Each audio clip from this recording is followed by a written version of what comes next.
Okay, so have you ever noticed how some people seem to just make healthy choices effortlessly Yeah, while others, struggle a bit more? totally. Like, we all know that veggies are good for us, Right. but you know who can resist that extra slice of cake?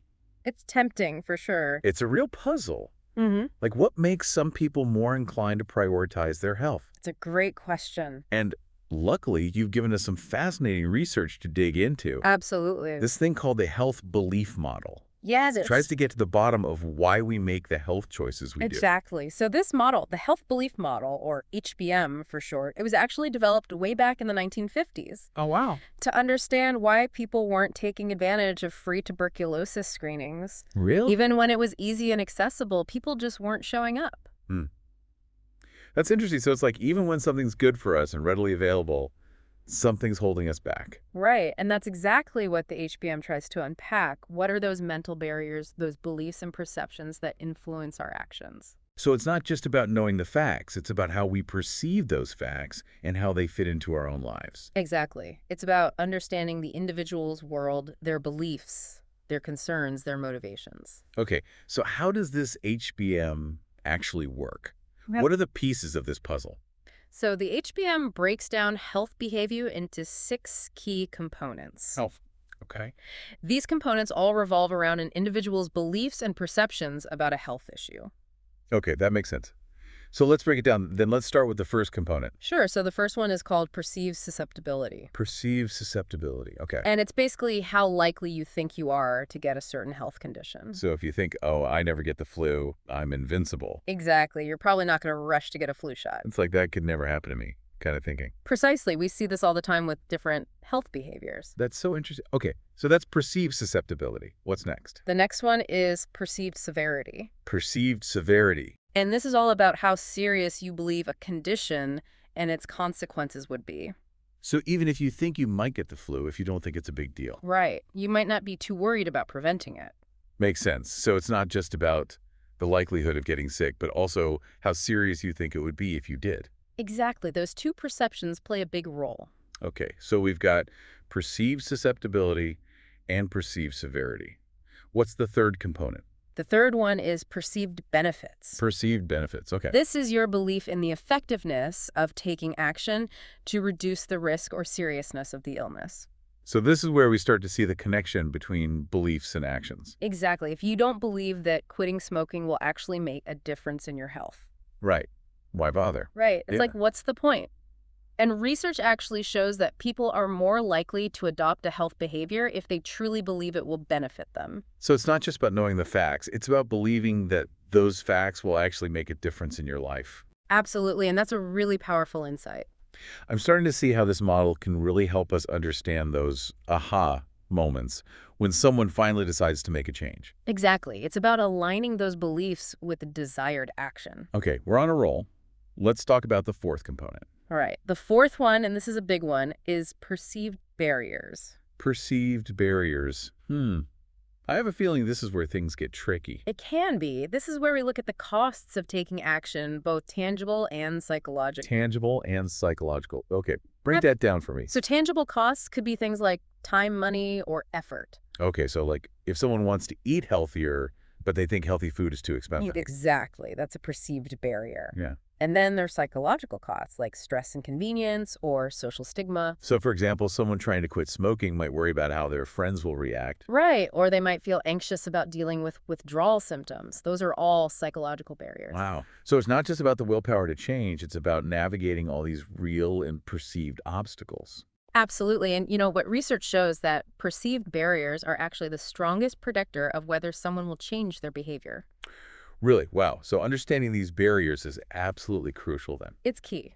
If we can identify and address those barriers, we can make it easier for people to make those healthy choices. That's amazing. Okay, two more components to go. What's next? The fifth one is cues to action.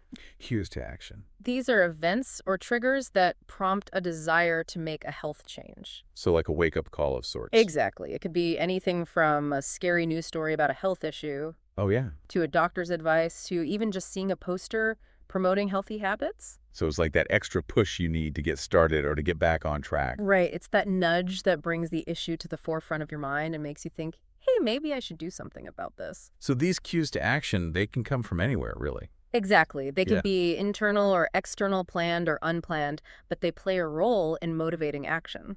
Okay, so we've got perceived susceptibility, perceived severity, perceived benefits, perceived barriers, cues to action. What's the final piece of the HBM puzzle? The sixth component, and this one was added to the model a bit later, is self-efficacy. Self-efficacy, isn't that about believing in yourself? It is. It's your belief in your ability to successfully perform a health action. So if you think you can actually quit smoking, you're more likely to try and to stick with it. Exactly. And on the flip side, if you have low self-efficacy, if you don't believe you can do it, You're probably right. you're more likely to give up or not even try in the first place. Like that saying, whether you think you can or you think you can't, you're right. Precisely, self-efficacy is a powerful force. So this HBM, it's really painting a picture of how our beliefs and perceptions shape our choices when it comes to health. It's a framework for understanding those complex decision-making processes. But does it actually hold up in the real world? I mean, are there studies that show this model in action? Oh, absolutely. There's a ton of research that has examined the HBM and how it plays out in different health contexts. This is where it gets really interesting, right? Yeah, one study I remember looked at interventions that were specifically designed using the HBM principles. Oh, wow. And it found that these interventions were super effective. Like in 78% of the cases, they led to people sticking with the desired health behavior. 78%, that's huge. It is, right? Yeah. It suggests that if we can tailor our approach to people's beliefs about a health issue, we can really make a difference. It's like a personalized roadmap for behavior change. I like that. And there's also been a lot of research on the HBM in the context of the COVID-19 pandemic. But that makes sense given how much our behaviors had to change during that time. Exactly. Researchers wanted to see how the HBM could help explain why some people adopted preventive measures while others didn't. So what do they find? Well, one study from 2021 found that perceived benefits were a really strong predictor of whether people would engage in behaviors like masking and social distancing. So basically, people were more likely to take action if they believed it would actually protect them. Exactly. Even in a global pandemic, those individual beliefs about the effectiveness of the actions played a huge role. It's a good reminder that even in extraordinary circumstances, our beliefs still shape our choices. They really do, and that's the power of the HBM. It helps us understand those underlying motivations. Okay, so we've talked about the research, but I'm also curious about how this model is actually being used in the real world. Oh, there are tons of great examples. Okay, hit me with some. One area where the HBM has been widely used is in school-based health education programs. Oh yeah, I remember those from my school days. Right, so these programs aim to teach kids about things like substance use, nutrition, and personal The safety. important stuff. Exactly, and instead of just lecturing kids about the dangers, they use the HBM to understand students' perceptions of risk benefits and barriers. So it's about meeting them where they're at, understanding their beliefs and concerns. Precisely. By using the HBM, educators can tailor their messages to address those specific beliefs. So instead of just saying don't do drugs, it's about understanding why a kid might be tempted to experiment and addressing those underlying beliefs. Right, and another key aspect is boosting self-efficacy. Their belief in their ability to make healthy choices. Exactly. By building that confidence, these programs can help kids develop the skills and the belief in themselves to resist negative influences. So it's like equipping them with the tools and the mindset to navigate those tricky situations. Exactly. It's about empowering them to make those healthy choices. I love that. And what about outside of the classroom, any other real-world applications? Oh, definitely. Another great example is public health campaigns. Like those ads we see for cancer screenings or flu shots. Exactly. Those campaigns often use HBM principles to design messages that will resonate with their target audience. So they're not just throwing out random information. They're strategically crafting messages based on people's beliefs. Right. For example, campaigns to encourage flu shots might emphasize how getting the flu can seriously disrupt your life.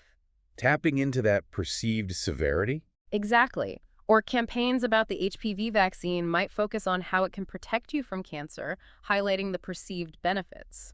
So understanding people's beliefs and tailoring the message accordingly can make those campaigns much more effective. Absolutely. And it's not just about individual behavior. The HBM also has implications for public health and policy. Oh, that's interesting. How so? Well, if policymakers understand the beliefs and perceptions that drive health behaviors in a community, they can develop more effective policies and interventions. So instead of just implementing programs blindly, they can use the HBM as a guide to create strategies that will actually work. Exactly. It's about moving beyond a one-size-fits-all approach and recognizing that different people are motivated by different things. This makes me think about the future of the HBM. It's been around for decades, but it seems like it's still relevant and evolving. Oh, absolutely. The HBM is not static. It's constantly adapting as we learn more about human behavior. I'm curious, what are some of the exciting new directions researchers are exploring with this model? Well, one area that's really interesting is integrating the HBM with other theories of behavior change. So it's about combining the strengths of different models to get a more holistic understanding. Exactly. For instance, researchers are exploring how the HBM can be integrated with social cognitive theory. Which looks at how our social environment and thought processes influence our behavior. Right. It's about understanding the interplay between our individual beliefs and our social context. That makes a lot of sense. And then there's the whole world of technology. Oh, yeah. Technology offers so many possibilities for applying the HBM in new ways. I'm all ears, tell me more. One area that's getting a lot of attention is the development of personalized health interventions based on the HBM. Oh, wow. So like an app that could assess your individual beliefs about a health issue and give you tailored recommendations. Exactly. That's what researchers are working towards. Imagine an app that could identify your personal barriers to change and then offer specific strategies to overcome those barriers. It's like having a personal health coach in your pocket. It really is, and it has the potential to revolutionize the way we approach health behavior change.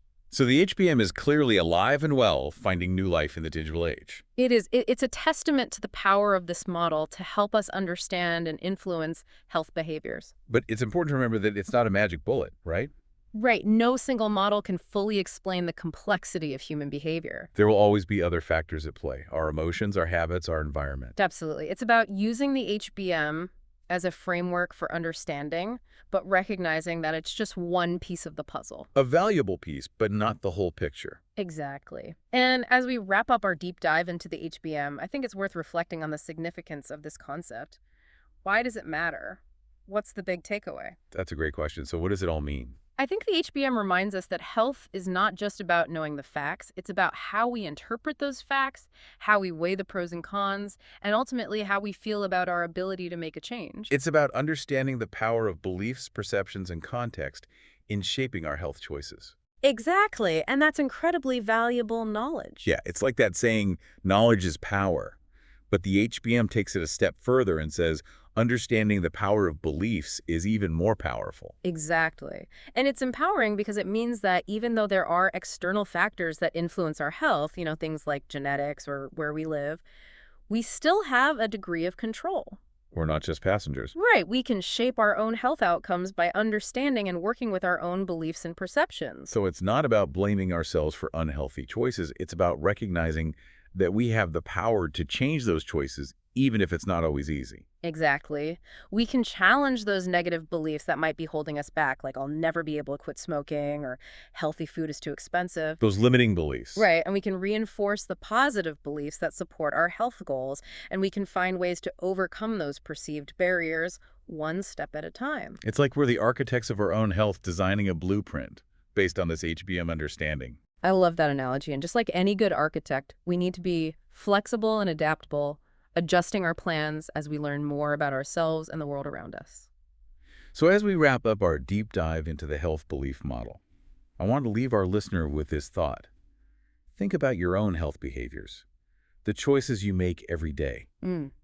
What stands out to you as the most important factor in making those healthy choices? That's a great question. Is it your belief in the benefits, your confidence in your ability to change, or maybe it's about finding ways to overcome those pesky perceived barriers? It's really about understanding what drives you, what motivates you to take care of yourself. And hopefully this understanding, this awareness can empower all of us to make those healthier choices. Absolutely. Knowledge is power, but understanding the power of our own beliefs, that's where the real magic happens. Beautifully said.